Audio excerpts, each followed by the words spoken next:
እታ ፊልም ሓንቲ መምህርት ናዲዳ ገለ ተምሃሮ ኣዋልድ ካብ ኮፍ ዝበላሉ መሪፃ ብምልዓል ኣብ መስመር ደው ከም ዝብላ ብትገብረሉ ትርኢት ይጅምር።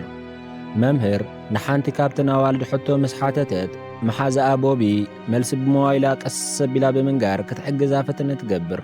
እንተኾነ ግን ኣይሳኻኣላን። እታ መምህር እውን ተቃልዓ። እዛ ፊልም እዚኣ ስሪ ስታፕስ ኣባብ ሄቨን ዝብል ኣርእስቲ እንትህልዋ ኣብ 2010 ዝተዘርግሐት ብልፅቲ ፊልም እያ። ብኻልእ ወገን እቲ ምሸት ብብዙሓት ሞተራትን ጉጅለ ወዳትን ኣዋልድን ተመሊኡ ይርአ። ኣብ መንጎኦም ወላዲ ቦብን ሓፍታን ከምኡውን ህጎ ኦሊቨር ዝበሃል ተዋሳኣይ ንረክብ።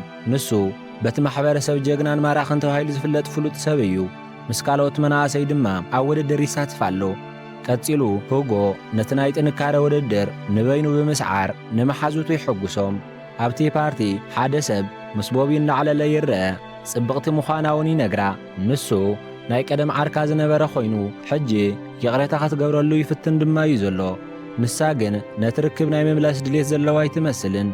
ኣስዒቡ ህጎ ናብ ቦቢ ይቐርብ። ቅድሚ ሕጂ ብዘሰክፉ ሽማት ይጽዋዓ ነይሩ እንትኸውን ሕጂ እውን ስለ ስምዒታ ከይተገደሰ መሊሱ በታ ኣስማት ኣብ ቅድሚ መሓዙታ ይጽዋዓ። ኣብዚ ግዜ ንኸቋርጽ እኳ እንተነገረቶ ንሱ ግን በቲ ሽም ምጽዋዕ ይቕጽል። በዚ ስለ ዝተናደት ድማ ዝነበራ መስተ ተፍስሰሉ። በዚ እቲ ናይ ቀደም ዓርካ ምስ ሰሓቐ ህጎ ተናዲዱ ይደፍኦ። እዚ ድማ እቲ ጠረጴዛ ንኽስበር ምኽንያት ይኸውን። ንቦቢ ኣብ መንኮቡ ተሰኪሙ ካብቲ ቦታ ሒዝዋ ድማ ይኸይድ። ብዘይተሓሰበ ውሳነ ኣዕርኽቱ ምስ ካልኦት ሰባት ኣብቲ ፓርቲ እናተባኣሱ ከለዉ ህጎ ንቦቢ ናብቲ መሐንበሲ ይድርብያ። ነገራት ካብ ቁፅፅር ወፃኢ ምስ ኮኑ ሓደ ካብቶም ሰባት ፖሊስ ስለ ዝጸውዐ ኩሎም ክወፁ ይግደዱ። ህጎ ቅድሚ ምኻዱ ነዝቕጽል ግዜ ብሓባር ከም ዝሕጸቡ ንቦቢ ድንን ኢሉ ይዛረባ። ቦቢ ክዳና ብማይ ስለ ዝጠለቐን ሰውነታውን ስለ ዝቐልዓ ክትሃድም ኣይከኣለትን። ደሓር ቦቢ ምስኡ ግዜ ንምሕላፍ ኢላ ኣብ ጸገም ከም ዝኣተወት ብምዝራብ ብሓሶት ክትኸሶ ትጅምር። ኣብዚ ግዜ ህጎ ንመሓዙቱን ይስዕብዎም ከም ዝነበሩ ኣየስተባህሉን ነይሮም። እቲ ትልሚ እውን ብኸምዚ ይበላሾ። ካብቶም ጉጅለ ሞተረኛታት እውን ሓደ በቲ ሰብ ሓደጋ ይወጽሖ። ህጎ እውን ነዚ እዩ ዝርኢ ነይሩ። ብወንውኡ ትምህርቲ ክህቦ ድማ ይጅምር። ቦቢ ሓገዝ ክትሓትት ጀመረት። ነዚ ተኸቲሉ ድማ ሓደ ሽማግለ ሰብ ክሕግዝ ይፍትን። ግን ነገራት ጽቡቕ ስለ ዘይከደሉ ንሱ እውን ገዲፍዎ ይኸይድ። ኣብ መወዳእታ ቦቢ ካሊእ መማረፂ ስለ ዘይነበራ ነቲ ኩነታት ንምቁፅጻር ንህጎ ብድሕሪት ሓሊፋ ትሕዞ። ኣብዚ እዋን እቲ ዝህረም ዝነበረ ነቲ ዕድል ብምጥቃም ንቦቢ ገዲፍዎ ይሃድም። ቦቢ ንሓደ ዘይፍለጥ ሰብ ንኸሳፍራ ክሳብ እትሓቶ ህጎ ንቑሩብ ግዜ ይላገጸላ። ኮይኑ ግን ዕድል ቀኒዕዋ ክትሓባበራ ዝደሊ ሰብ ምስ ረኸበት ህጎ ነዝርኡ ጣልቃ ብምእታው ነቲ ሰብኣይ ብፍጥነት ንኽኸይድ ይገድዶ። ኣብ መወዳእታ ቦቢ ካሊእ መማረፂ ሲኢና ኣብቲ ሞተር ሳይክል ደይባ ምስኡ ትኸይድ። ገዛ ምስ በጽሑ ኣዲኣ እንታይ ከም ዝተፈጠረ ትሓታ። ሓፍታ ድማ ኣብ መኪና ከለዉ ስምቲ ጋሻ ህጎ ምዃኑ ነገር ግን ሰባት እቲ ኸተማውን ጀግና ኢሎም ከም ዝጽውዕዎ ትዛረብ። ንጽባሒቱ ንግሆ ወለዲ ቦቢ ካብቲ ናይ ሕሉፍ ምሸት ሓደ ወዲ ብሕማቕ ስለ ዝተጐድአ ተናዲዶምላ ብዙሕ ነገር ብሕርቃን ክዛረብዋ ይጅምሩ። ምስቲ ሒዝዋ ዝመጸ ወዲ ብዝተተሓሓዘ እንታይ ከም ዝተፈጠረ ንዝምልኮቶ ኣካል ንምሕባር ድማ ይውስኑ።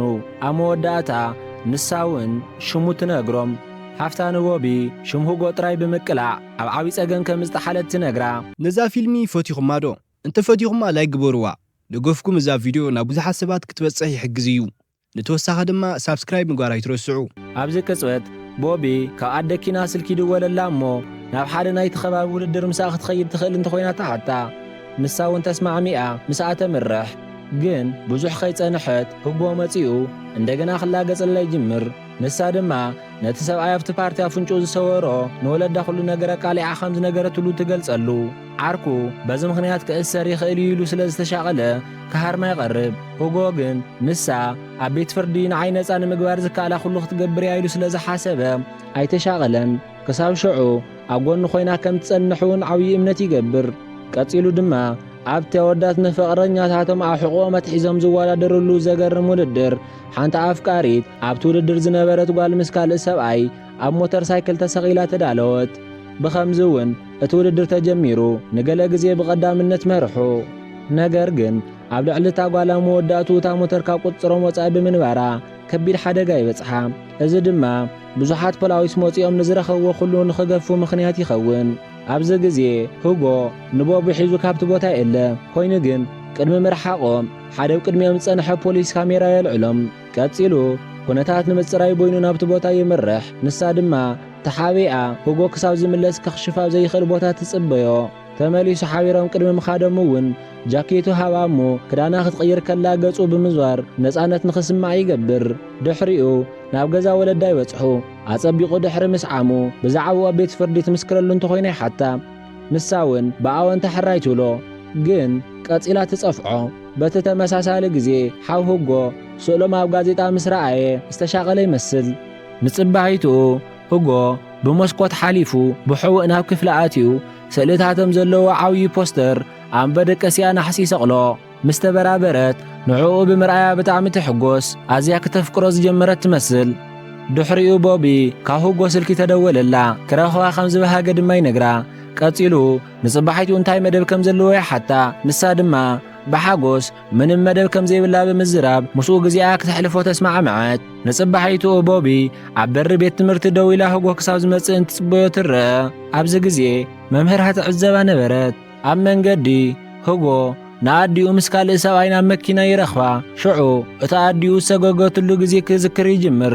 ብኸምዚ ድማ እዩ ነይሩ ንሱ ንወላዲቱ ምስ ካልእ ሰብኣይ ሕማቕ ኩነታታት ዝረኸባ። ስለ ዝሓረቐ ድማ ነቲ ሰብኣይ ብኸቢድ ይጐድኦ።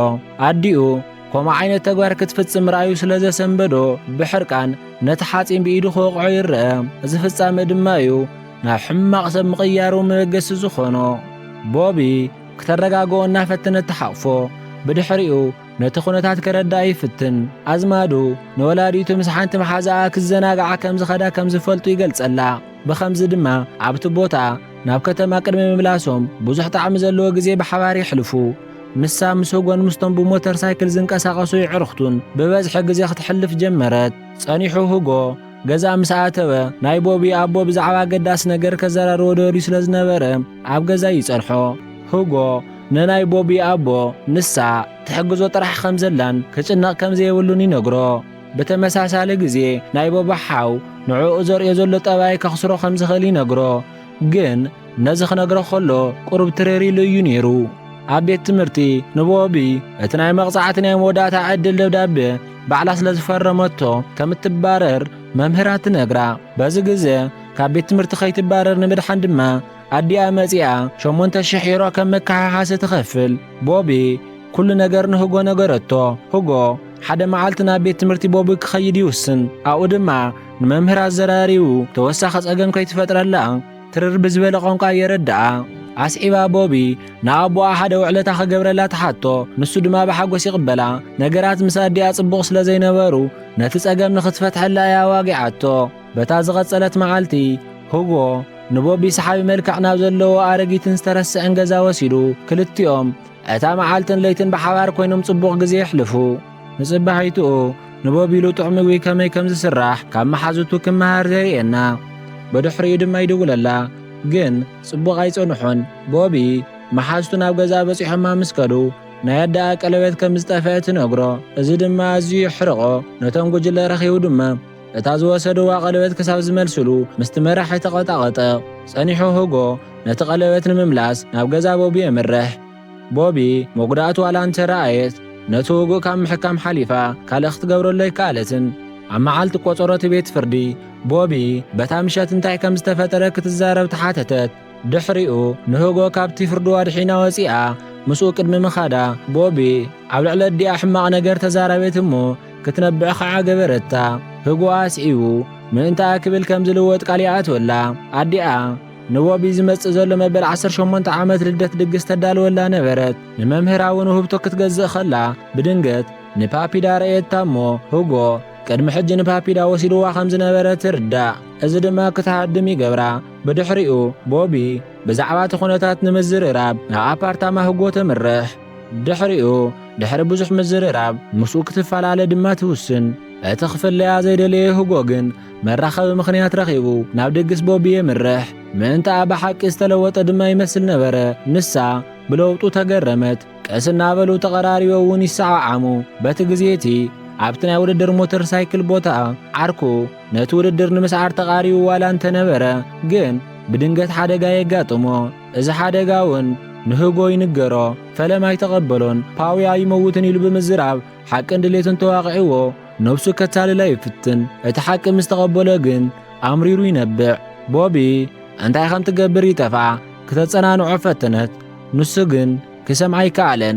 ካብኡ ድማ ርሕቕ ኢላ ንኽትኸይድ ገጻ ምስ መለሰት ቅድሚ ምኻዳ ህጎ ንቦቢ ስሒቡ ገጻ ይጸፍዓ።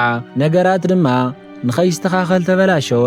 በዚ ግዜ እዚ ቦቢ ምስ ጎረቤታ ብዙሕ ግዜ ክትሕልፍ ጀመረት። ንሱ ኣብ ሓዘን ውሽጢ እንከሎ ንሳ ትውስታታትን ናይ ቴሌፎን ቁጽርን ደምሰሰቶ። ኣብ ካልእ መዓልቲ ንቦቢ ንምድዋል ናብታ ዝነበረት ናይ ህዝቢ ስልኪ ይኸይድ። ኣዲኣ ነቲ ስልኪ ኣልዕለቶ ኮይኑ ግና ንቦቢ ኣይሃበታን። ኣስዒቡ ብመኪና ወፂአን ካብቲ ቦታ ክርሕቓ ከለዋ ይርኢ። ብኸቢዱ ድማ ስምዒቱ ይጉዳእ። ኣብ ደገ ኣፓርታምኡ ኮይኑ ብጓሂ ክበክውን ንርእዮ። ኣብ መወዳእታ ህጎ ምስ ሓው ንረኽቦ። ህጎ ድማ ኣብዚ ቦታ ክጸንሕ ስለ ዘይኽእል ናብ ካልእ ቦታ ክኸይድ ከም ዝደሊ ይዛረብ። እታ ፊልም እውን ብኸምዚ ትውዳእ።